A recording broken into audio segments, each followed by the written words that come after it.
So ఎవరైనా banking and SSC crack చేయాలి లేదా ఆర్ఆర్బి లాంటి ఎగ్జామ్స్ క్రాక్ చేయాలనుకుని సీరియస్గా ఉన్న వాళ్ళు సింపుల్గా మన యాప్లో మన కింద డిస్క్రిప్షన్లో ఇచ్చిన యాప్ డౌన్లోడ్ చేసేసుకొని వాళ్ళు అనుకున్న కోర్స్ ఎన్రోల్ అయిపోయి ఈ రోజు నుంచి ప్రిపరేషన్ స్టార్ట్ చేశారనుకోండి, ఈ ఆగస్ట్లో నోటిఫికేషన్ వచ్చి ఎగ్జామ్ స్టార్ట్ అయ్యే లోపల they will be ready for prepare అయిపోతారు.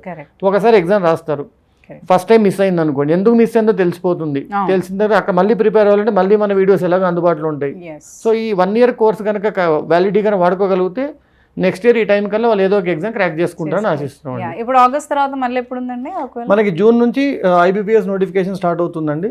అంటే ఐబీపీఎస్ రకరకాల బ్యాంకింగ్ ఉంటాయి, రీజనల్ అండ్ రూరల్ బ్యాంకింగ్స్ అంటాము. తర్వాత ఐబీపీఎస్ నార్మల్ బ్యాంక్స్ అన్ని కూడా ఉంటాయి. దాని తర్వాత ఎస్బీఐ ఓపెన్ చేస్తుంది. దాని తర్వాత స్టాఫ్ సెలక్షన్ కమిషన్ వాళ్ళు నోటిఫికేషన్స్ ఓపెన్ అవుతాయి. ఈ మధ్యలో మళ్ళీ RRB railway recruitment notification open అవుద్ది. సో ఈ 3 months ప్రిపేర్ అయ్యి ఎవరైనా జూలై కన్నా రెడీగా ఉన్నాడు అబ్బాయి అని అమ్మాయి అంటే ఆగస్ట్ నుండి ఫిబ్రవరి వరకు వచ్చే రకరకాల 6 to 8 ఎగ్జామ్స్ అటెంప్ట్ చేయొచ్చు.